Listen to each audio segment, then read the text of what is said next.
Amazing food is one of the best things about Indonesia.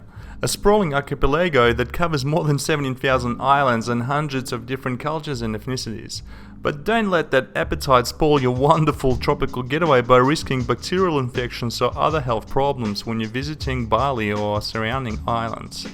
The next guide will show you how to be careful when you're in Indonesia. Tap water. When in Indonesia, it's best to stick to bottled or gallon water. Locals are not in the habit of drinking water straight from the tap, so generally there's no reason for the government or regulators to reach a certain standard of quality.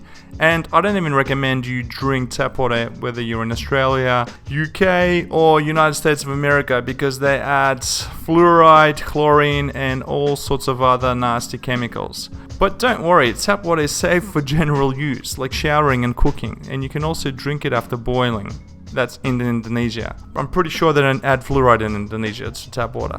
Indonesians love their fritters, but before you order a handful of them, which street vendors offer for around about 10 for $1, there's fried banana, yam, tofu, and etc., take a look at the frying wok. Most street vendors reheat their frying oil up to the point where it looks dangerously thick and murky, and that surely increases the chance of cardiovascular disease. Accumulated saturated oil offers increased fat and cholesterol and may block the arteries. They also use this cheap canola oil, which they just keep recycling over and over and over again. So yeah, you guys would not be living on a diet of deep-fried fritters in Indonesia for sure. Ice cubes. If you've seen large blocks of ice cubes being transferred carelessly from trucks to vendors, you'll understand the caution. Often they are not covered or handled properly while being transported. Never mind the questionable water used to make the cubes. It can be tap water. Usually ice cubes that have holes in the middle are more trustworthy. But to be safe, only order ice drinks from established cafes and restaurants. Sometimes they will just drop a bag of ice on the actual ground and it looks pretty filthy afterwards. And that's what they can put inside your cocktails, drinks, sodas, fruit juices, and smoothies. So best to be safe. Cups of instant noodle. Sometimes travelers opt for cheap, simple instant noodles. You know, there's $1 noodles or 50-cent noodles in cups to eat on the go, but the risk is not worth the convenience. Some instant noodles in Indonesia still use styrofoam cups with all its carcinogenic compounds that gets even more dangerous when heated. There's BPA, there's all these other dangerous endocrine disruptor chemicals, so you really want to avoid that stuff. If you want those noodles, just use a proper metallic cook pot and cook it up that way. Styrofoam also poses a threat to the environment because it does not disintegrate. Overly spicy sambal, spicy stuff. Exposing your stomach to too much spiciness can be harmful to your system. It may cause stomach irritation or worse. When ordering food, keep in mind that Indonesians are generally more spice tolerant than Western tourists. This means very spicy food or condiments, such as sambal, may come without warning. I actually like it, but not too much. They may taste good at first, but it won't be long before you start running to the bathroom. Be sensitive to your own limit. You don't have to eat the spicy sauce or finish an overly spicy meal. In fact, I was eating chicken the other day and I made sure to leave most of the spicy sambal behind on the plate. Questionable meat. Reported cases of street food vendors masquerading dog or rat meat as chicken or beef have sparked reasonable paranoia among tourists and locals alike. Although that's not always the case with street food vendors, it's best to stick with reputable ones or avoid eating meat from street vendors altogether. Sorry to break it to you, but the same caution also goes for the famed satay or bakso, which is the Indonesian meatball. It's just very hard to tell what's in there. I mean, if you're going to eat chicken in the street from street food vendors, make sure you get the large pieces so you actually can see that it is a chicken drumstick or a chicken wing or another part of the chicken anatomy that you easily recognize, because if it's mashed up or little bits of it, it's very hard to tell what kind of meat you're going to be eating. Peeled fruits. Many street vendors sell ready-to-eat fruits in carts, and while they look fresh and convenient to eat, they may not be as hygienic as you'd expect. The knife used to peel and cut the fruits may not be clean. The vendors may not wash their bare hands properly before touching the peeled fruit directly, and they could have gone to the toilet and gone back straight to the kitchen. Flies may have perched themselves on the fruit, or the cart may not be scrubbed regularly.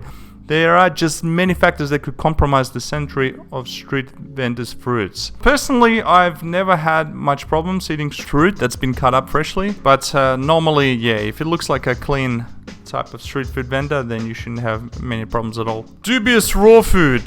Bali in particular has lots of organic raw food restaurants. The concept bodies well with their overall wellness vibe reverberating in the island. So there's a lot of like vegans and these cults that come here and practice raw foodism, and yeah, they're a strange bunch of people, but there are a lot of different cafes and restaurants that cater to vegans and raw food lovers, so I'm definitely not one of them. I've had my experience with veganism many years ago, and I've decided never to go back to that for personal reasons. In other words, my health deteriorated. Unless the establishment is reputable or you've seen the vegetables being washed properly, do not risk bacterial infection by munching this raw food. So that's true. I mean, if they're gonna pick some raw cabbage or some raw tomatoes or whatnot, even just salad, chances are it may not have been washed properly, so just make sure you're prepared for a visit to the bathroom for the next 24 hours. Traditional alcoholic beverage. Many localities in Indonesia have their own traditional alcoholic beverage, and while trying authentic traditional booze may sound tempting for curious and adventurous tourists, be sure to stick to reputable brands. Sadly, there are serious cases of health issues ranging from facial paralysis to brain damage that happened after drinking questionable traditional alcohol beverages. Ask around or look up reviews on the internet before purchasing a bottle of Balinese arak, torajan balo, or other traditional drinks. So arak is made essentially from flowers of the palm tree. It tastes something like a strong fortified wine. I wouldn't say it's like vodka. It's definitely not as strong as vodka, but it does taste interesting. The locals here add lemon or Sprite to it to make it taste better. I've actually tried some from the locals here in Bali, and it wasn't too bad, and it can certainly get you pretty drunk. But the problem is methanol. The way they create these alcoholic drinks in their backyards, quite often there's no proper way of measuring the alcohol content inside their homemade brews, moonshine. Normally we can safely drink ethanol spirits, which is what is in most all beers, wines and vodkas and rums, but for whatever reason, if you're not doing the actual process properly, methanol spirits can make you go blind. It can damage your organs. It can essentially kill you. You want to make sure that you're drinking quality stuff, even if you have to pay a little bit more. Ridiculously cheap meals. It may be tricky to judge the appropriate price for a meal, since things are generally much cheaper in Indonesia than they are in Western countries. If you are eating in warungs, which is the small family restaurants here, a complete meal valued at $1 is not in itself a bad sign. I've bought some chicken for like $1.50 with rice, and it was a pretty decent meal. But if the warung or restaurant serves you a large bulk of beef for that amount of money, it's okay to be alarmed. Compare prices to get a sense of what is too cheap, because like I said before, it can be anything. It can be dog meat or rat meat, who knows. It can be bat meat because that's what they eat around these parts of the world, so it's not a problem for them. But to us, it might be completely shocking and disgusting. The other thing is, obviously, when you're traveling around, the Balinese Hindus, they consider, and other Hindus as well, they consider eating cows as sacrilege. It's a holy animal, and many places will just not serve beef. But you may consider not ordering beef when ordering with local. It's up to you guys. I mean, I've seen lots of places that sell beef here, so it's not a problem at all. If you got any other tips and points, make sure to leave them in the comments below. I'm keen to hear what you guys got to say.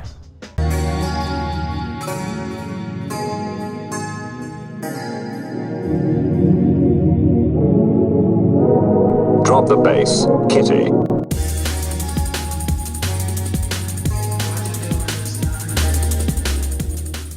If you want to protect your online privacy and help my channel out at the same time, visit drivenanddesired.com/NordVPN. It's restorative, causing a heightened energy. It's excellent for diet because it suppresses hunger.